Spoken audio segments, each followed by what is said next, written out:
રામ રામ, જય શ્રી કૃષ્ણ, જય માતાજી, ગુડ આફ્ટરનૂન મિત્રો. સ્વાગત છે તમારું ફરી એક નવા જ કોન્સેપ્ટના એક વિડીયોની અંદર. હવે ગ્રુપ ડીની અંદર 25 થી 27 માર્કનું જે વિજ્ઞાન પૂછાય છે એની ઘણી બધી કોમેન્ટો આવે છે કે સર આવું જ સરસ મજાનું વિજ્ઞાન પણ તમે અમને ભણાવો. એમાંનો એક ટોપિક કે જેના અંદરથી 100થી લઈ અને વધારે પડતા પ્રશ્નો બને છે એવો ટોપિક આજે આપણે ચાલુ કર્યો છે. અને તમે પણ સમજી શકો આવડો મોટો ટોપિક હોય તો એક લેક્ચરની અંદર કે એક વિડીયોની અંદર એને પૂરો કરવો શક્ય નથી, બરાબર છે. એટલે આપણે 2-3 ભાગ કદાચ જરૂર પડશે તો કરીશું. પહેલાં તો આખું પિરિયોડિક ટેબલ શું છે, એના નિયમો શું છે, એનો ઇતિહાસ શું છે એ બધાને સમજશું. બીજાની અંદર આપણે પ્રોપરલી પિરિયોડિક ટેબલ જે છે એને ડીપમાં સમજીશું. અને ત્રીજા ભાગની અંદર જરૂર પડશે તો આપણે અત્યાર સુધી પૂછાયેલા પ્રશ્નો કે પિરિયોડિક ટેબલ એટલે કે આવર્ત કોષ્ટકમાંથી કેવા કેવા પ્રશ્નો પૂછાયા છે એને પણ લઈ લઈશું, જેથી કરીને આપણો એના અંદરથી પૂછાતો પ્રશ્ન કે એનો માર્ક આપણો જાય નહીં. જે લોકોને વિજ્ઞાનમાં કશું જ નથી આવડતું, મારી ગેરંટી છે, ખાલી મને સાંભળજો, તમને 100% ફીલ કરાવીશ કે ના આજે અમને વિજ્ઞાનમાં કંઈક આવડ્યું, કંઈક શીખ્યા, કંઈક સમજ્યું. એની મારી જવાબદારી રહેશે. બસ તમારો સમય મને ખાલી આપવાનો છે. વિડીયોને વ્યવસ્થિત રીતે જુઓ, સાંભળો અને સમજો. ઘણાનું એવું કેવું સર થોડીક લાઇટિંગ ઓછી કરો, મને દેખાતું નથી. દોસ્ત એના માટે આજે આપણે જરૂર પડશે ત્યાં સ્ક્રીનશોટ મૂકી દઈશ, જરૂર પડશે ત્યાં હું એકદમ ઝૂમ કરી અને તમને વંચાય એ પણ હું વ્યવસ્થા કરી આપીશ. તો હવે મને ખાલી તમારો સમય આપો, મનથી ધ્યાનથી અને આ વિડીયોને જુઓ અને સાંભળો અને સમજો અને શીખો. ગેરંટી છે મજા આવી જશે, એની મારી જવાબદારી. ઓકે, તો ચાલુ કરીએ છીએ. પિરિયોડિક ટેબલ તરીકે નામ ઇંગ્લિશમાં બોલાય છે, જેને આપણે ગુજરાતીમાં આવર્ત કોષ્ટક બરાબર છે તરીકે ઓળખીએ છીએ. તો આવર્ત કોષ્ટક શું છે? તો આખી કેમેસ્ટ્રી જે છે, રસાયણ વિજ્ઞાન છે, ઘણા લોકોનું એવું કહેવાનું છે કે ભાઈ 90% રસાયણ વિજ્ઞાન જો આ તમે આવર્ત કોષ્ટકને શીખી જાઓ ને તો 90% રસાયણ વિજ્ઞાન તમારું આવી ગયું. તો વિચાર કરો કેવડો મોટો આ ટોપિક છે કે 90% રસાયણ વિજ્ઞાનનો પાયો આખો આના ઉપર છે, બરાબર. જેમ આપણે બંધારણ ભણીએ છીએ અને બંધારણ આપણું ભારતનું બંધારણ, એના ઉપર દેશ કેમ ચાલશે, કાયદો કેમ ચાલશે, વ્યવસ્થા કેમ રહેશે, કાનૂન કેમ રહેશે, બરાબર છે, એ આપણે શીખીએ છીએ. એવી જ રીતે આખું રસાયણ વિજ્ઞાન કેમ કામ કરે છે ને દોસ્તો, એનો પાયો આખો એનું બંધારણ જે છે ને આ રસાયણ વિજ્ઞાનનું આવર્ત કોષ્ટક ઉપર છે. અને 80 થી 90% જે છે એના ઉપર. જેમ આપણે ઇંગ્લિશમાં ગ્રામરમાં કહીએ ને કે જો તમને કાળના નિયમો આવડે તો તમને 80-90% ઇંગ્લિશ આવડી જાય, એવી જ રીતે આ 80-90% રસાયણ વિજ્ઞાન આના ઉપર આધારિત છે. એટલે આ વાત તમે કેટલી ગંભીર છે એ સમજી શકો કે ટોપિક કેટલો આઈએમપી છે. એના માટે મારે તમને આ વાત કરવી પડી. તો શરૂ કરીએ. પહેલાં તો આવર્ત કોષ્ટક છે શું ભાઈ, એ તો કે તમને એમ થાતે, અથવા તો ઘણા એવા હશે કે જેને ખબર જ નહીં હોય કે ભાઈ આવર્ત કોષ્ટક, વોટ ઇઝ આવર્ત કોષ્ટક, એ તો કે એલા મીડો છો ચોટી પીડ્યો છે સવારમાં રવિવારનો આવીને, તો એને કહી દો શાંતિ રાખવાય. હવે એક સિમ્પલ એક્ઝામ્પલથી સમજીએ જેથી મજા આવશે અને સમજાઈ જશે. વોટ ઇઝ આ પિરિયોડિક ટેબલ, બરાબર. એક દુકાન હોય, એ દુકાનની અંદર આપણે જઈએ કે મોટા મોલમાં જઈએ તો તમને ખ્યાલ હશે કે એક જગ્યા ઉપર સાબુ રાખેલા હોય, એક જગ્યા ઉપર કપડાની ગેલેરી હોય, એક બાજુ જુઓ તો તમને કોસ્મેટિક આઇટમ મળે, બીજી બાજુ જુઓ તો શૂઝ જોવા મળે. આવું શું કામ એણે કર્યું કે ભાઈ કોઈક ગ્રાહક આવી અને એમ કે મારે શૂઝ જોઈએ છે, તો કે આ વિભાગમાં તમને શૂઝ મળી જશે, આ વિભાગમાં કોસ્મેટિક આઇટમ મળી જશે, આ વિભાગ જે છે ત્યાંથી તમને આપણે એમ કહીએ કે બીજી કોઈ આઇટમ રાખી છે પ્લેની રમતગમતના સાધનો, તો કે આ વિસ્તારમાં. એવું શું કામ કર્યું? એવું એટલા માટે કર્યું કે ભાઈ કોઈ પણ વ્યક્તિને સરળતાથી કઈ વસ્તુ ક્યાં છે એ શોધી શકાય, એ મેળવી શકાય, બરાબર છે, એટલા માટે. એવી જ રીતે આપણે ઘરની અંદર કરતા હશું કે ભાઈ રસોઈ ઘરની અંદર રસોડાનો તમામ સામાન રાખીએ છીએ, જેથી કોઈ પણ વસ્તુ જોઈએ તો આપણને પ્રોપર ખબર પડે કે આ જગ્યાએ આ આઇટમ છે. તો એવી જ રીતે રસાયણની અંદર, રસાયણ વિજ્ઞાનની અંદર આ પૃથ્વી ઉપર, આ સૃષ્ટિ ઉપર 118 જેટલા તત્વો જે છે એક્ઝિસ્ટ કરે છે. તો હવે આ 118 તત્વો જે છે એને કેવી રીતે ક્યાં મૂકવા, ગોઠવવા, એના ગુણધર્મો શું છે, એની રાસાયણિક ગુણધર્મો શું છે, એના ભૌતિક ગુણધર્મો શું છે, આને લઈ અને ગોઠવવાની એક સુવ્યવસ્થિત ટેબલ બનાવવામાં જે આવ્યું તેને કહેવામાં આવે છે આવર્ત ટેબલ, આવર્ત કોષ્ટક, અને ઇંગ્લિશમાં પિરિયોડિક ટેબલ. એટલે હવે તમે સમજી ગયા કે શું છે. તો ભાઈ આવર્ત કોષ્ટક શું છે? એક સમાન વસ્તુઓને સમાન જગ્યાએ ગોઠવવું, આને કહેવામાં આવે છે આવર્ત કોષ્ટક. ઓકે, એટલે અને મેં આ વાત તો કરી દીધી છે. 100થી વધુ એક્ઝામમાં પ્રશ્ન પૂછાય છે. તો હવે એનો આવર્ત કોષ્ટક અત્યારે જે આધુનિક આવર્ત કોષ્ટક છે એ તો ઠીક છે, એક્ઝિસ્ટ થયું, પણ એની પૃષ્ઠભૂમિ એના ઇતિહાસમાંથી, જેમ આપણે બંધારણનું ઐતિહાસિક જે કંઈ છે, કેટલી બેઠકો થઈ ને કોણે કોણે શું લખ્યું એમાંથી પ્રશ્ન આવે છે ને, એમ આ લોકો આપણને રેલવેવાળા હોય કે કોઈ પણ હોય એના બંધારણના ઇતિહાસમાંથી પ્રશ્નો પૂછે છે. તો કોણે શું બનાવ્યું, અત્યારનું મોડલ આવર્ત પિરિયોડિક ટેબલ એક્ઝિસ્ટ કેવી રીતે થયું, અમલમાં કેમ આવ્યું, એના માટે એનો થોડોક ઇતિહાસ જોવો પડે ને, એમાંથી પ્રશ્ન આવે છે. અને એને આપણે જોઈએ તો કે ભાઈ સૌ પ્રથમ 1817માં જ્હોન ડોબરનિયર નામનો એક સાયન્ટિસ્ટ થઈ ગયો. આઈ થિંક એ જર્મનીના હતા, અને એમણે સૌ પહેલાં એવું વિચાર્યું કે આપણે તત્વોને કંઈક ગોઠવીએ. આ બધા આમથી આમ છે, બરાબર છે, કયા તત્વને ક્યાં વાપરવું, કેવી રીતે વાપરવું, એના કાંઈ નિયમો નથી, એની કંઈ જ્ઞાન નથી, લોકોને ખબર નથી. એટલે આ ભાઈએ 1817માં સૌ પ્રથમ એવો એક વિચાર કર્યો કે ચાલો ને હું કંઈક આને ગોઠવવા માટેની મહેનત કરું. તો એણે છે ને એક ત્રિપુટી બનાવી. હવે તમને એક્ઝામમાં ક્વેશ્ચન્સ આવશે, નીચે આપેલા સાયન્ટિસ્ટોમાં કયા વૈજ્ઞાનિકે ત્રિપુટીની અંદર આવર્ત કોષ્ટકને અથવા તત્વોને ગોઠવવાનો પ્રયત્ન કરેલો. તો નામ યાદ રાખવાનું, જ્હોન ડોબરનિયર. એને શું આપ્યું હતું? ત્રિપુટી. હવે એ ત્રિપુટીના કંઈક હશે, એની અંદરના શોધ સંશોધનો કંઈક વાત હશે કે જેનો પણ પ્રશ્ન બને છે, એને પણ આપણે સમજીએ. શું કહે છે?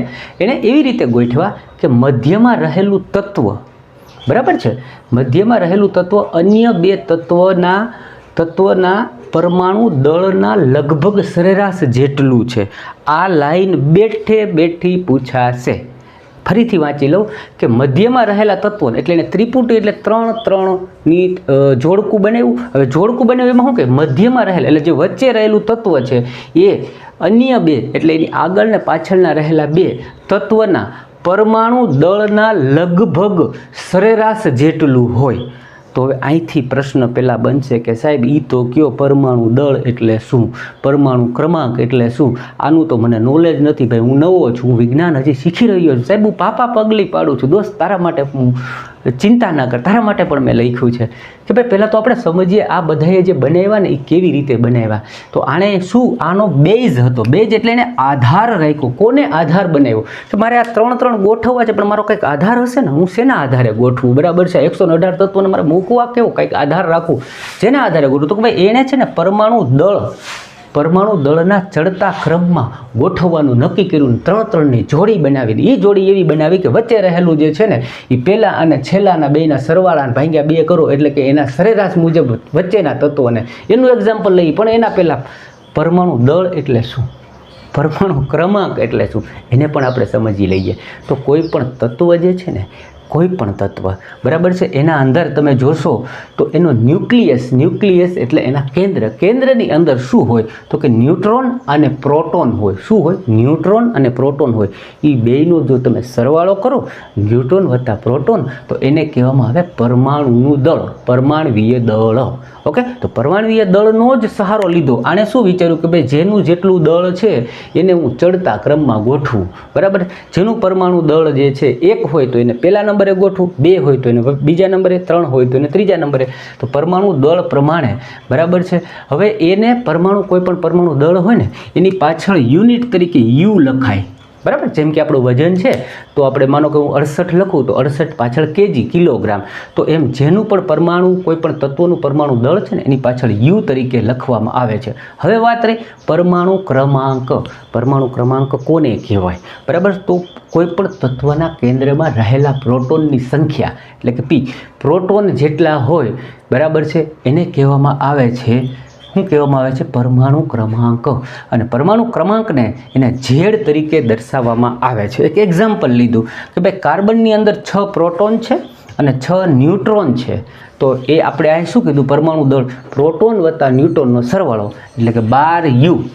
યુથી એનું યુનિટ છે મેજર માપવા માટેનું, એટલે કે 12U જે છે એ પરમાણુનું દળ. કોનું? તો કે કાર્બનનું. અને કોઈ પણ તત્વ છે એને દર્શાવવામાં કેમ આવે છે? તો કે ભાઈ આ તત્વ જે છે એની સંજ્ઞા હોય. જેમ કે મેં અહીંયા C એટલે કે કાર્બનની સંજ્ઞા છે, તો ઉપર એનો દળાંક હોય, બરાબર છે, પરમાણુનો દળાંક. તો કાર્બનનો હમણાં આપણે જોયો પરમાણુ દળાંક કેટલો થયો તો કે 12. તો ઉપર 12 લખવામાં આવે અને નીચે પરમાણુ ક્રમાંક, તો એનો પરમાણુ ક્રમાંક છે ને એ 6 છે. કેવી રીતે ખબર પડી? તો કાર્બનમાં 6 પ્રોટોન છે ને અહીંયા લખ્યું છે કે જેટલા પ્રોટોન એટલો એનો પરમાણુ ક્રમાંક. તો આ કોન્સેપ્ટ પણ ક્લિયર થઈ ગયો. બરાબર મિત્રો, મજા આવશે, ઘણા બધા કોન્સેપ્ટ ક્લિયર થશે અને તમને એવું લાગશે ને આ વિજ્ઞાનની અંદર અમને કંઈક આવડ્યું, ફીલ કરાવી દઈશ. ઓકે, એટલે આ 2 કોન્સેપ્ટ પૂરા થઈ ગયા. તો હવે પાછા આવ્યા જઈએ કે આ બધાએ જે બનાવવાની શરૂઆત કરીને એ પરમાણુ દળના ચડતા ક્રમમાં શરૂઆત કરી. બરાબર છે. હવે એના મધ્યમાં રહેલા એ પણ વાત થઈ ગઈ. એનું એક એક્ઝામ્પલ મેં લીધું કે ભાઈ લિથિયમ, સોડિયમ અને પોટેશિયમ આ 3 જે છે એને મૂક્યા, એક જોડકીમાં મૂક્યા. હવે આની જે કંઈ જોડકી છે ને એ હું બાજુમાં સ્ક્રીનશોટ આપીશ કે જે NCERTમાં શું આપેલું છે. બરાબર, એ મુજબ હું તમને એનું આખી ત્રિપુટીની જોડકી પણ બતાવી દઈશ. ઓકે, એટલે આ એક્ઝામ્પલ આપણે એટલા માટે લીધું. હવે જુઓ તમે, આને 39 છે અને આ 6.9 છે, એટલે આને આપણે 7 માની લઈએ. તો 39 ને 7 બરાબર છે, એટલે 46 થયા. અને મધ્યમાં એણે રાખ્યું સોડિયમ, તો એ કેટલું એવું 23. આ બંનેના સરેરાશ જેટલું થઈ ગયું ને કે જે એણે આપણને આગળ કીધું કે ભાઈ વચ્ચે રહેલું પદ જે છે ને, તો આ હતું ડોબર-નિયરનો ત્રિપુટી. ઓકે, તો હવે પાછી એના પછી કયા સાયન્ટિસ્ટ આવ્યા, એણે શું કીધું એને પણ આપણે ભણી લઈએ. લાસ્ટમાં આપણે ડોબર-નિયરને કમ્પ્લીટ કર્યા. એમાં એક વાત ભૂલાઈ ગઈ કે ડોબર-નિયર જે છે એમનું જે ત્રિપુટી હતી એ 33 તત્વો માટે જ વેલિડ હતી. એટલે પરીક્ષામાં પૂછે છે કે ભાઈ ડોબર-નિયરે આપેલી ત્રિપુટીઓ છે એ સમયે કેટલા તત્વો અમલમાં હતા અથવા તો કેટલા તત્વોનો એણે અભ્યાસ કર્યો? તો 33 તત્વ સુધી. હવે 33 તત્વથી એ ભાઈ અટકી ગયા.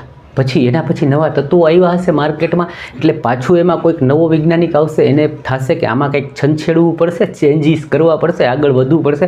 એના પછી એક ભાઈ આવ્યા જેનું નામ છે ન્યૂલેન્ડ. આનું નામ પણ જ્હોન ન્યૂલેન્ડ તરીકે છે અને ન્યૂલેન્ડનો અષ્ટકનો નિયમ તરીકે ઓળખાય છે. અષ્ટક એટલે કે 8.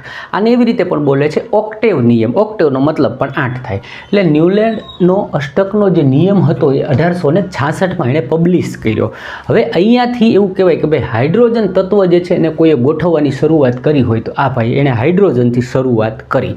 આના સિવાય આ જે કંઈ કોષ્ટક છે એની વિશેષતા શું હતી? તો કે એ આપણે ક્યાંક ભારતનું સારે ગામા પધનિશા સાંભળી ગયો હશે. એટલે એણે છે ને આખું સારે ગામા પધની, તમે 7 અક્ષર દેજો, સારે ગામા પધની. પછી 8મો છે ને એ પાછો આગળ. એટલે એણે શું કર્યું કે 7 તત્વને લાઈનમાં ગોઠવા અને 8મું તત્વ પાછું આગળથી જ શરૂ કર્યું ગોઠવવાનું. એટલે આ જે કંઈ કોષ્ટક હતું ને એ આપણે એવું કહેવાય કે આપણે સંગીતના સૂરને લઈ અને ધ્યાને લઈને ગોઠવેલું હોય એવું એક કોષ્ટક હતું. અને આને જે કોષ્ટક ગોઠવવાની શરૂઆત કરી એનો પાયો શું, એને શું આધાર રાખ્યો? તો કે ભાઈ પરમાણુ દ્રવ્યમાન. બરાબર છે, આપણે જે આગળ જોયું ને પરમાણુ દળ, આ બધાની ભૂલ જે છે એ હજી જોજો આગળ આમાં ઘણા બધા વસ્તુઓ આવશે. આ બધાની ભૂલો ક્યાં થઈ, શું કામે નિષ્ફળ ગયા, એ બધું આવશે.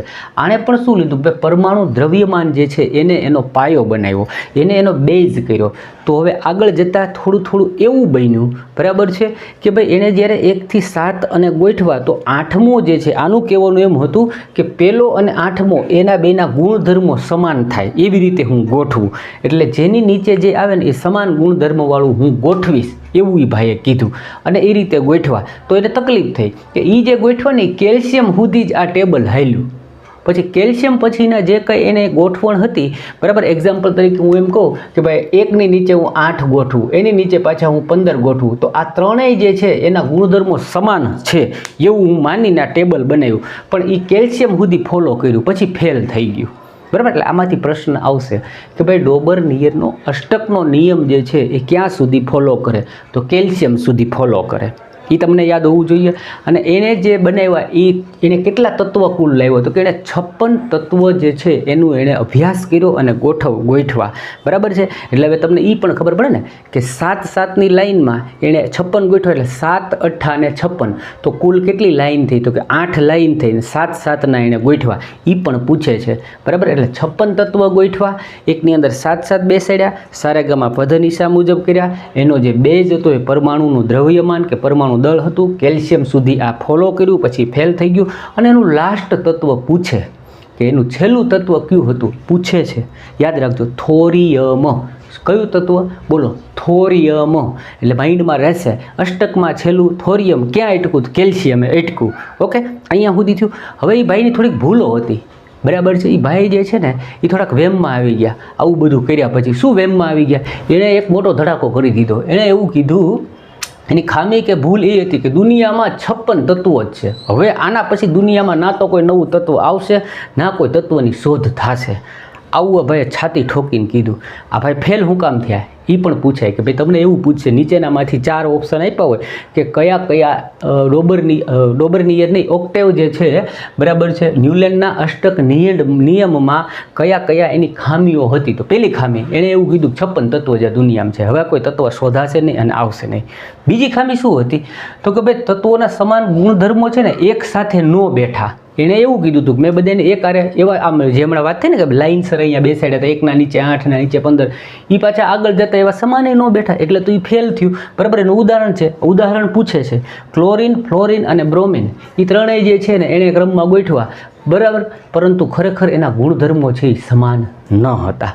ઓકે, એટલે આ જે કાંઈ આખું ટેબલ હતું ને માત્ર હલકા તત્વો માટે આગળ સુધી યોગ્ય રહ્યું. પછી આ ભાઈ છે એ ફેલ ગયા. એટલે હવે પાછો કોઈક નવો આવશે આના સંશોધનની અંદર થોડો. એ જે હવે નવો આવે છે એને જ કહેવામાં આવે છે આધુનિક આવર્ત સારણીના પિતા. અને અહીંયાથી જ હવે શરૂ થાય છે કે જે આપણે અત્યારે જે આધુનિક આવર્ત કોષ્ટક જે વાપરીએ છીએ, શીખીએ છીએ, એની અંદર રહેલા 118 તત્વો છે, એની અંદર કુદરતી 94 જેટલા કુદરતી તત્વો છે, માનવ નિર્મિત એટલે માનવોએ બનાવેલા હોય એવા 24 છે, અને 11 જેટલા એની અંદર ગેસ કે વાયુઓ છે. આ લખેલો ખૂણો તમારા માટે પ્રશ્નમાં આવશે કે એમાં 118 તત્વોમાં માનવ નિર્મિત કેટલા, કુદરતી કેટલા, એમાં રહેલા વાયુ કે ગેસ કેટલા. તો આ પણ જે છે એ પણ તમારા માટે કામનું છે. હવે આવતા નવા જે કંઈ સાયન્ટિસ્ટ છે એણે શું વાત કરી એને પણ આપણે શીખી અને સમજી લઈએ. ન્યુલેન્ડના અષ્ટક નિયમ બાદ સરસ મજાના વ્યક્તિ એવા મેન્ડેલિફ, બરાબર, દમેત્રી મેન્ડેલિફ નામના સાયન્ટિસ્ટ જે છે, આ ભાઈને આધુનિક આવર્ત સારણીના પિતા કહેવાય છે. યાદ રાખજો, આધુનિક આવર્ત સારણી મોઝલેએ બનાવી છે. આધુનિક આવર્ત કોષ્ટક જે છે ને બનાવનાર મોઝલે છે, પણ પિતા આને કહેવાય છે. શું કામ કે એનામાં એવું કંઈક હશે ને, એણે એવી કંઈક વસ્તુઓ મૂકી હશે ને, એને તો આપણે ભણીએ. એણે શું કીધું કે ભાઈ એણે જે આવર્ત કોષ્ટક 1869ની અંદર રજૂ કર્યું, એના અંદર 63 જેટલા તત્વો એને મળ્યા, અને એના માટે એણે શું કર્યું તો કે ભાઈ 63 અલગ અલગ કાર્ડ બનાવ્યા. પછી એ કાર્ડ બનાવી અને એને છે ને એક બેઝ બનાવ્યો, પાયો બનાવ્યો. શું પાયો બનાવ્યો તો કે મૂળભૂત ગુણધર્મો, કોઈ તત્વ છે એનું મૂળ તત્વનું ગુણધર્મ શું છે, એનું પરમાણુ દ્રવ્યમાન શું છે, અને એનો રાસાયણિક ગુણ શું છે, આ બધું એણે જોયું. અને પછી એને છે ને એને વ્યવસ્થિત રીતે એને દિવાલમાં ગોઠવા. હવે જ્યારે આવી રીતે ગોઠવતા હતા ને ત્યારે એને અમુક જગ્યા એવી મળી કે એને લાગ્યું કે અહીંયા આ તત્વ ન આવી શકે, એના બદલે ભવિષ્યમાં કોઈક તત્વ એવું શોધાશે કે જે અહીંયા મૂકાશે. આવું કહેનારો, આવું સ્વીકારનારો પહેલો સાયન્સની અંદર આ બહુ મોટી વાત છે મિત્રો, કે સાયન્સમાં વૈજ્ઞાનિક પોતે એમ કહે કે આ જગ્યા હું ખાલી રાખું છું, અથવા તો અહીંયા મને હજી કંઈક ઘટે છે અને મારા પછી ભવિષ્યમાં કોઈક આવો આવશે ને એ મારું આ ખાનું પૂરશે, બરાબર. એ એની સૌથી સારામાં સારી એક વાત હતી કે ભાઈ એણે ખાના છોડ્યા અને એણે એ રીતના 63 તત્વોને ગોઠવા, જેથી કરીને એ ખાલી રહેલા ખાનાઓની શોધ કરવા માટે લોકોને પ્રેરણા મળી કે આવું કંઈક હજી હશે દુનિયામાં, એને આપણે પૂર્તિ કરીએ. અને પછી આધુનિક આવર્ત કોષ્ટક એવું, એટલે જ આને એવું એના પિતા કીધા કે આણે જે ખાલી મૂકેલો ભાગ જે છે ને એના માટે પણ લોકોને પ્રેરણા મળી કે હજી કંઈક દુનિયામાં હોવું જોઈએ, હજી કંઈક એવું અસ્તિત્વમાં છે કે જે સુધી આપણે પહોંચ્યા નથી. ઓકે, એટલે આનો બેઝ પણ આમ જુઓ તો પરમાણુ દ્રવ્યમાન જ છે, બરાબર, પણ સાથે સાથે એણે મૂળભૂત ગુણધર્મોને જોયા અને રાસાયણિક ગુણધર્મોને પણ જોયા. હવે આમાં એક પ્રશ્ન એવો બન્યો કે ભાઈ આવર્ત કોષ્ટકની સાથે જોડાયેલા એવા કયા વૈજ્ઞાનિક હતા જેના શોધ સંશોધનમાં એની માતાનો મોટો ફાળો છે, તો આ વૈજ્ઞાનિક હતા, બરાબર છે, દમેત્રી મેન્ડેલિફ, કે એની માતાનું બહુ મોટું યોગદાન છે. હવે દમેત્રી જે મેન્ડેલિફ નાનો હતો ને તો એ સમાજમાં રહેલા કુરિવાજ અને અંધશ્રદ્ધા સામે એને બહુ માથાકૂટું થતી કે આવું ન માનવું જોઈએ ને આવું ન પાળવું જોઈએ ને, એ હિંસક થઈ જતો. ત્યારે એની માતાએ કીધું કે બેટા અંધશ્રદ્ધાને દૂર કરવી હોય ને તો એના માટે તું વિજ્ઞાનનો સહારો લે. વિજ્ઞાન એવી એક વસ્તુ છે કે એ સાબિત કરી દેશે, અને જો તું સાબિત કરી દઈશ ને તો હિંસક પ્રવૃત્તિ વગર તું અંધશ્રદ્ધાને દૂર કરી શકીશ. અને એને વિજ્ઞાનની અંદર એને એક ટચ મળી, એને અંદર રસ ઊભો કર્યો તો એની માતાએ આ પ્રશ્ન પૂછાયેલો છે, માટે એના બાળપણની વાત પણ મારે તમને કહેવી પડી. ઓકે, પછી વાત કરી એને જે ગોઠવાની સમાન ગુણધર્મો ધરાવતા જુદા જુદા તત્વોને એ ગોઠવતા હતા ને, ત્યારે એને એવું જોવા મળ્યું કે અમુક વિરામ બાદ જે ગોઠવેલું મેં તત્વ હતું ને એના જ જેવું મને બીજું તત્વ મળ્યું, એટલે એણે એની નીચે રાખ્યું. અને એવી રીતે એ ગોઠવતા ગયા, એ ગોઠવવાની જે પદ્ધતિ હતી ને એને જ એણે શું કીધું, એક આવર્તનો નિયમ. એના ઉપરથી જે આવર્ત કોષ્ટક કહેવાય છે, એટલે આવર્તના નિષ્ઠ આ નિયમ જે છે એણે કીધા. બેઠે બેઠી લાઈન પૂછાશે કે કયા સાયન્ટિસ્ટ જે છે એને દેખાણું કે સમાન ગુણધર્મો ધરાવતા જુદા જુદા તત્વો અમુક વિરામ બાદ રિપીટ થાય છે, અને માટે એણે આવર્ત નિયમ બનાવ્યો. તો એ પણ ધ મેત્રી મેન્ડેલીફ.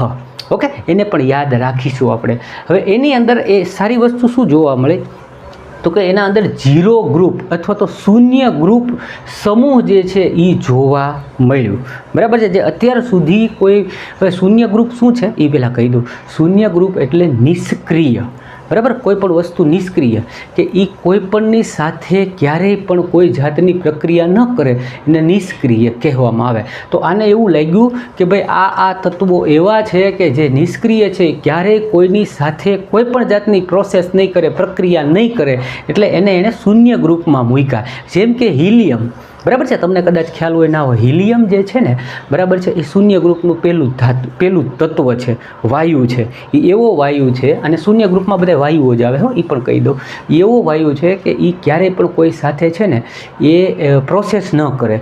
એના માટે થઈને જ પહેલાં વિમાનના ટાયરની અંદર બરાબર છે હિલિયમ ગેસ ભરવામાં આવતો, કારણ કે કોઈ પ્રોસેસ ન કરે તો જેથી કરીને શું છે કે ટાયર ફાસ્ટ ફરે વિમાનનું, તો હીટ મળે અને એ હળગી ન જાય, કારણ કે એ નિષ્ક્રિય છે, એને કોઈ યારે પ્રોસેસ કરવી જ નથી. એટલે શૂન્ય ગ્રુપનો થોડોક ઓવરવ્યૂ આપી દીધો. તો એ આ ભાઈએ પહેલાં લાવ્યા શૂન્ય ગ્રુપ જોવા મળ્યું. બીજું શું જોવા મળ્યું તો કે એના વખતે 8 સમૂહ, બરાબર, તો સમૂહ અને 6 આવર્તો હતા એને જે બનાવ્યા. તો આવર્ત કોને કહેવાય તો પિરિયોડિક ટેબલમાં જે આડી લાઈનો જે છે બરાબર એને આવર્ત કહેવામાં આવે. જે ઊભી લાઈનો છે એને સમૂહ અથવા ગ્રુપ બોલવામાં આવે છે. પ્રશ્ન પૂછાય છે કે ભાઈ આ જે મેન્ડેલીફ છે એના સમયમાં કેટલા આવર્ત હતા અને કેટલા સમૂહ હતા, તો 8 સમૂહ અને 6 આવર્ત હતા. યાદ રાખજો મિત્રો. પછી વાત કરી લીધી મેં કે આડી લાઈનને આવર્ત કહેવાય ને ઊભી લાઈનને સમૂહ કહેવાય. હવે એના મનની અંદર એક કન્ફ્યુઝન હતું, બધું બનાવી નાખ્યું સરસ મજાનું. એને ભૂલે સ્વીકારી કે ભાઈ આવું ભવિષ્યમાં હજી બીજા તત્વો મળશે, પણ એનો એક પોઈન્ટ જે છે એ આ પૂછાય છે પરીક્ષામાં કે કયા તત્વો માટે એક ચોક્કસ સ્થાન ફિક્સ કરી શક્યા નહોતા. તો એના માટેનું જે તત્વ છે એ હાઇડ્રોજન. એને છેક સુધી એને બેસાડી દીધો હાઇડ્રોજનને પહેલા નંબરે, બરાબર છે, પણ એને છેક સુધી એવું થતું હતું કે આમાં મારી કંઈક મિસ્ટેક છે, બરાબર છે, હાઇડ્રોજન અહીંયા ના હોવું જોઈએ અથવા તો આમ હોવું જોઈએ, તેમ હોવું જોઈએ, પણ એ પ્રોપર ફિક્સ કરી નહોતા શીખ્યા. એટલે એ એની એક ભૂલ હતી. અને બેસ્ટ વસ્તુ એ હતી કે એને ખાલી છોડેલા ખાના જેણે બીજાને પ્રેરણા આપી, અને એ ખાલી ખાના પૂરવા માટે નવા તત્વોની શોધ કરવા માટે લોકોને પ્રેરણા મળી, અને હવે બન્યું આધુનિક આવર્ત કોષ્ટક જે આના પછી આવે છે. તો આ તો હજી આપણે ઇતિહાસ લઈએ છીએ. હવે હું તમને આધુનિક આવર્ત કોષ્ટક વિશે થોડું નોલેજ આપી દઉં, પછી આપણે નેક્સ્ટ લેક્ચરની અંદર આખું આધુનિક આવર્ત કોષ્ટક જે છે 118 તત્વોના રસાયણો, ગુણ, ધર્મો, નિયમો એ બધા ભણશું, અને પછી એના વિશે આગળના પ્રશ્નો લઈશું. ચાલુ રહેજો, જોડાયેલા રહેજો. હવે ત્યારબાદ આધુનિક આવર્ત કોષ્ટક જે અત્યારે આપણે ભણીએ છીએ અથવા તો માર્કેટમાં છે જેને લોકો ફોલો કરે છે, એ બનાવનાર કોણ તો કે હેનરી મોઝલે. શું નામ છે? લખાય છે મોસલે પણ બોલીએ છીએ મોઝલે. હેનરી મોઝલે 1913ની અંદર એણે જે કાંઈ છે એ આખો બેઝ જે છે એ પેલા ભાઈને ફોલો કર્યો. મેન્ડેલીફે જે કહી ગયા ને એ વસ્તુને ધ્યાને લઈ અને એને મેન્ડેલીફની એક ભૂલ પકડી. એણે જે કીધું ને કે હું હાઇડ્રોજન માટે કન્ફ્યુઝ છું, એને મારે ક્યાં બેસાડો મને ખબર નથી. એટલે આ ભાઈ શરૂઆત ત્યાં કરી. એણે હાઇડ્રોજન વિશે રિસર્ચ કર્યું તો એને ખબર પડી કે 118 તત્વોની અંદર એક જ એવું તત્વ છે, ફરીથી બોલું છું યાદ રાખજો, આ લાઈન જે છે ઇમ્પોર્ટન્ટ છે, એક જ એવું તત્વ છે કે જેના અંદર એના ન્યુક્લિયસમાં પ્રોટોન ન્યુટ્રોન બંને હોવા જોઈએ, પણ એમાં ન્યુટ્રોન નથી. માત્ર ને માત્ર પ્રોટોન આવેલું છે. અને પ્રોટોનનો મતલબ શું કે પરમાણુ ક્રમાંક. આપણે પહેલાં ભણ્યા શરૂઆતમાં પરમાણુ ક્રમાંક કોને કહેવાય કે ન્યુક્લિયસમાં આવેલું પ્રોટોન. તો આની અંદર માત્ર ને માત્ર એક જ એની અંદર ન્યુટ્રોન નહોતું એટલે પ્રોટોન એક જ હતું. એટલે એને આખો બેઝ શું બનાવ્યો કે હવે હું બધાને પરમાણુ ક્રમાંક મુજબ ગોઠવીશ.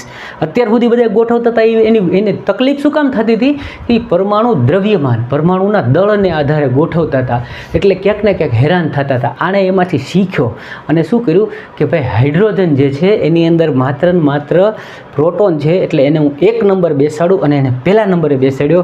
પછી જેનો પરમાણુ ક્રમાંક 2 છે એને બીજા નંબરે બેસાડું. જેનું પરમાણુ ક્રમાંક 3 છે એને પરમાણુ ક્રમાંક 3 છે એને ત્રીજા સ્થાને બેસાડું. એટલે આ લાઈન યાદ રાખજો. હાઇડ્રોજનમાં ન્યુટ્રોન ન હોવાથી તેને આવારા તત્વ કીધું કે આ આવારા છે. બરાબર, એ ગમે ત્યાં ભટકે. એની અંદર મેઇન વસ્તુ જે છે ન્યુટ્રોન નથી એટલા માટે. ઓકે, તો આ હેનરી મોઝલે આપ્યું. હવે કેવું આપ્યું તો કે આ એની અંદર અત્યારે લેટેસ્ટમાં 7 આવર્ત છે, 7 આડી લાઈનો છે અને 18 સમૂહ છે. ઊભા સ્તંભ જે છે એ 18 છે. અત્યારનું લેટેસ્ટ જે છે એનું વર્ણન કરી રહ્યો છું. અને એ ભાઈએ એવું કીધું કે તત્વોના ગુણધર્મો આ મેઇન પાયો આ મેઇન લાઈન એના આધારે એણે આખું ખડક્યું. બરાબર છે કે તત્વોના ગુણધર્મો તેમના પરમાણુવીય ક્રમાંક ના આવર્તનીય વિધેય છે. એટલે પરમાણુ ક્રમાંક જેમ વધે છે ને એમ એને આવર્તમાં ગોઠવો ભાઈ, તો તમે આમાં સફળ જશો. અને હવે કોઈ દી કાંઈ ભૂલ તમારે આવશે નહીં. બીજા બધાએ ગોઠવા એ ક્યાંક ને ક્યાંક તકલીફમાં આવ્યા. એનું કારણ હતું કે એ 3 સાયન્ટિસ્ટો જે હતા એમણે જે બનાવ્યા એ પરમાણુ દળને લીધો, દ્રવ્યમાનને આધાર બનાવ્યો. જ્યારે આણે શું કર્યું કે ભાઈ એના દળને નહીં પરમાણુ ક્રમાંકને લઈ અને બનાવ્યો. તો હવે અહીંયા જે છે એ આપણે એને અત્યારે આધુનિક આવર્ત કોષ્ટક સુધી પહોંચાડ્યું. હવે જ સાચું જે છે એ આપણે ભણીશું. નેક્સ્ટ લેક્ચરની અંદર લઈશું. મને લાગશે કે તમારો રિસ્પોન્સ સારો છે, તમને ભણવામાં મજા આવે છે આ ટોપિક શીખવા સમજવામાં. તો આપણે અચૂકથી બીજો વિડીયો જે છે એનો આકલનો મૂકીશું. ત્યાં સુધી વાંચો, સમજો, ભણો અને તમારી મહેનતને સારા રીતે આગળ વધારો તેવી શુભેચ્છાઓ સાથે ફરી મળીએ છીએ બીજા વિડીયોમાં. ત્યાં સુધી આવજો.